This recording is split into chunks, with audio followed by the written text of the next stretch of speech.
peningkatan mobilitas diperkirakan terjadi pada libur Natal Tahun Baru.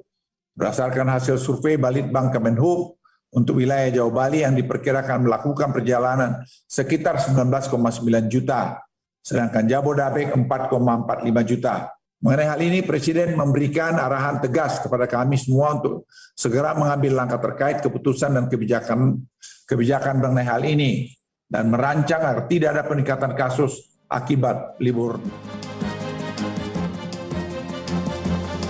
Oke, sebelum menyambung soal bisnis PCR, ini ada kaitannya juga.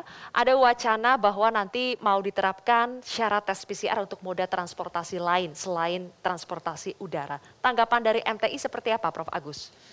Ya, kita kan sepakat ya bahwa kita ini harus waspada. Saya setuju dengan Pak Melki tadi, waspada. Ya, karena kita masih ada gelombang-gelombang lain. Jadi untuk angkutan, entah bentuknya moda apapun, itu adalah terjadi import COVID. Ya, orang itu mengimport COVID, sehingga memang harus PCR yang paling aman, kita setuju. Hanya persoalannya memang PCR itu kalau kita ingin selamat harus PCR ya.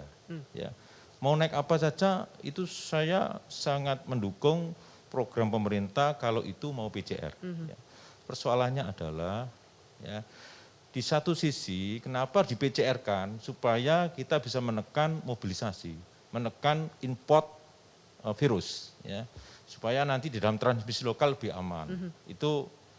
Jadi menurut Anda memang dibutuhkan untuk transportasi lainnya, misalnya kapal, laut, kemudian bis antar kota, antar kabupaten itu diperlukan? Semuanya adil, semuanya tidak pandang bulu, semuanya gitu. Sekali lagi cuma. Ya, kalau bisa PCR ya semurah-murahnya, digratiskan kalau perlu memang ada subsidi-subsidi yang dilakukan. Selama ini kan kita tidak tahu sebenarnya harga PCR itu turun kayak gitu. Yang saya khawatirkan jangan-jangan kualitas ujinya itu diturunkan juga, itu yang saya khawatir. Ya, dari 2 juta menjadi 275 itu kan ada praduga seperti itu. Ya, saya sendiri saya setiap minggu ini kan selalu bolak-balik Jakarta Jogja ya. Lalu ada PCR yang ekspres, yang reguler. Itu dia. Ya, makin cepat makin mahal, Pak. Sama kok, hanya bedanya 2 kali lipat. Itu. Bu Sylvia, kalau saya boleh, saya start dari data ICW. Ada begitu banyak dana yang tidak terserap. Ya, saya kira standing point-nya mulai dari situ. Jadi sekali lagi, kalau pemerintah kekhawatiran 100%, saya 1000%. Karena itu saya dukung apapun upaya untuk mencegah pandemi ini. Itu gelombang ketiga ya. Tapi soal adalah siapa yang harus menanggung itu. Ada data dari ICW, saya kira itu sangat baik begitu. Artinya apa? Ada begitu banyak dana negara yang tidak terserap. Kenapa tidak dialihkan ke situ? Jadi ini saya kira kalau itu dialihkan ke situ kembali lagi pada konstitusi tadi.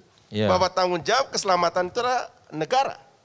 Jadi ini menurut saya bingkainya sangat jelas. Jadi kita nggak perlu lebar kemana-mana begitu ya. Sekali lagi, kita semua sudah sepakat, kita harus waspada. Baik. Jadi apapun sekali lagi, Pak Agus. Nah, lalu sedikit dulu. Lalu pertanyaan, emang antigen sudah tidak berlaku? Atau karena murah? Nah ini kan pertanyaan orang kan begitu sekarang.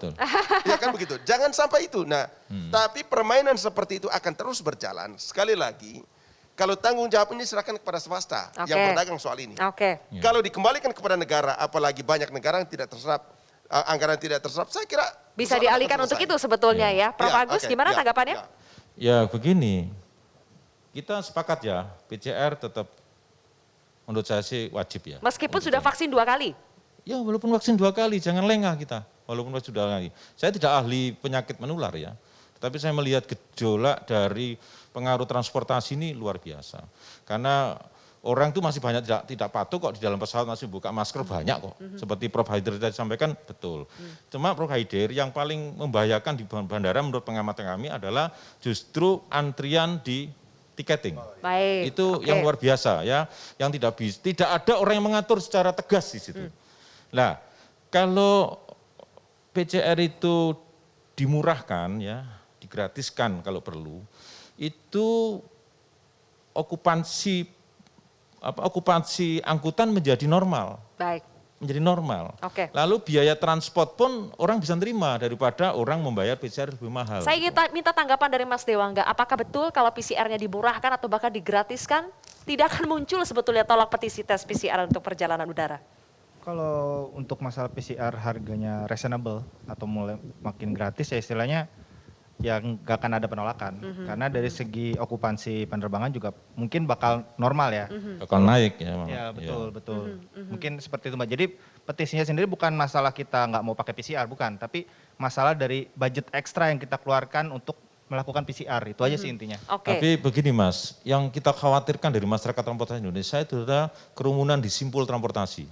Ini sangat berbahaya ini. Jadi kalau di dalam pesawat aman, selama orang masih patuh pada prokes ya. Tetapi ketika di simpul kerumunan, Baik. ketika masuk, kemudian ketika keluar, Oke. nah itu. Ya. Oke, masalahnya sebetulnya menurut ICW negara punya anggaran untuk bisa mengalokasikan tes PCR gratis. Tapi apakah memang dominan memelihara kepentingan bisnis sekelompok orang sehingga akhirnya kita tidak bisa menggratiskan tes PCR ini, Mas? Ya, kalau dari investigasi ICW sejak bulan Maret begitu bersama dengan klub jurnalis investigasi, kami menemukan harga PCR sejak bulan Oktober 2020 itu harganya sudah turun mencapai 180.000.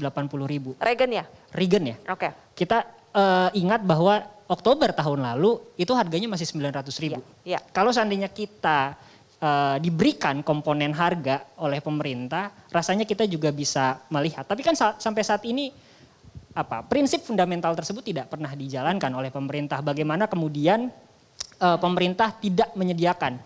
Beberapa kali teman-teman masyarakat sipil menyuarakan pemerintah seharusnya mengeluarkan komponen utama tersebut sehingga masyarakat pun juga dapat melihat begitu dan juga mengkritisi. Kalau seandainya Oktober tahun lalu harganya sudah mencapai 180.000 misalkan, harusnya atau jangan-jangan rasanya tahun ini pun juga sudah makin menurun. Nah, dari hasil investigasi tersebut sebenarnya ada dua permasalahan yang muncul. Pertama terkait dengan tata kelolanya, kedua terkait dengan munculnya potensi konflik kepentingan. Tapi yang menarik adalah terkait dengan tata kelolanya. Kami menemukan ada regen pada saat kami melakukan investigasi, ada regen yang hampir mendekati masa kadaluarsa. Nah, pertanyaannya kemudian adalah apakah ketika munculnya narasi untuk menggunakan seluruh tes di dalam seluruh moda transportasi, apakah ini diduga untuk menghabiskan Regen yang hampir regen yang expired. hampir kadaluarsa. Ini pun juga perlu dituntut kepada pemerintah karena sampai saat ini pemerintah tidak pernah transparan terhadap pembelian regen tersebut. Jadi itu dugaan penurunan ya, Itu dugaan penurunan. kualitas ujinya. Langsung Bisa kita jadi. tanyakan ke Mas Heri ya. Mas Heri, ada dugaan seperti itu, Mas Heri? Apakah betul ada persoalan tata kelola, ada regen yang hampir expired sehingga akhirnya pemerintah mengeluarkan wacana untuk menerapkan tes PCR sebagai syarat perjalanan semua moda transportasi? Ya, saya mengikuti itu investigasi ICW yang tahun lalu awal tahun ya, bulan Maret. Saya rasa ini konteks yang sama sekali berbeda dan mungkin tidak relevan untuk diskusi yang ini ya, yang terkait dengan harga yang sekarang. Jadi saya ingin mengatakan bahwa situasi pengendalian yang sampai saat ini kita tidak bisa main-main dan kita harus memastikan bahwa di pesawat itu aman karena memang keterisiannya sudah mencapai 100%. Jadi itu yang harus dijaga. Kalau memang ICW menemukan terjadi kong kali kong di sana ya silahkan dilakukan penyelidikan. Oke, tapi bagaimana Mas Heri menjawab disparitas harga yang begitu tinggi antara dalam pengelolaan. Mas Heri bagaimana menjawab disparitas harga yang tinggi antara misalnya regen modalnya 180.000 tapi dijualnya 900.000 pada Oktober 2020. Bagaimana menjawab gap yang begitu tinggi itu?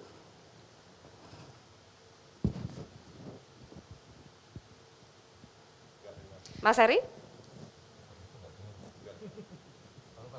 Mas Heri, saya ulangi pertanyaan saya ya. Bagaimana menjawab disparitas harga yang tinggi? Iya, suara saya terdengar ya, karena ini ada gangguan komunikasi sepertinya. Sudah terdengar, Mas Heri? Oke. Iya, disparitas yang tinggi dari sebelumnya dan sekarang ini kan proses. Tadi saya sudah ceritakan gitu dan ada audit BPKP juga yang untuk memastikan harga dan keuntungan yang wajar yang bisa diterima oleh para penyelenggara atau laboratorium. Bagaimana tes, gitu. kita Dan tahu ini- keuntungannya wajar atau tidak kalau selama ini komponen harganya kita tidak pernah tahu, Mas Heri, tidak pernah dibuka juga?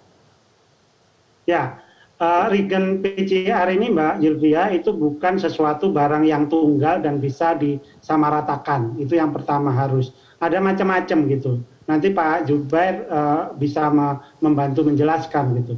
Tetapi sekarang dengan situasi ketersediaan barang, kemudian makin banyaknya produsen yang bisa memproduksi, harganya semakin murah. Dan itu penting, makanya kemudian di Jawa bisa ditetapkan harga 75.000 kayak gitu.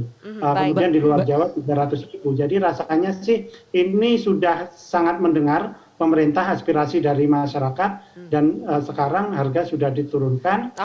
Dan tentu saja kita tetap harus juga disiplin dan berhati-hati dalam menghadapi pandemi ini. Satu hal Mbak Silvi, terkait dengan regen, ini beberapa kali statement dari Kementerian Kesehatan bilang bahwa ini Agustus lalu ya, bilang bahwa ada biaya impor untuk pembelian barang.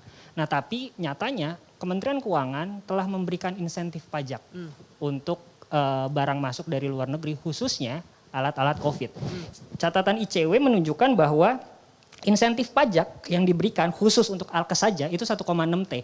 Artinya sebenarnya perusahaan-perusahaan yang membeli barang regen dari luar itu mendapatkan kemudahan begitu. Sehingga artinya ketika bilang bahwa biaya regen itu mahal atau biaya PCR itu mahal, menurut kami tidak masuk akal begitu. Artinya harusnya pemerintah memberikan data-data tersebut agar prinsip transparansinya, prinsip akuntabilitasnya. Apakah DPR juga pernah meminta data-data tersebut? Bang Melki boleh dijawab nanti, kita harus jeda terlebih dahulu. Pemirsa, kontroversi akan kembali sesaat lagi.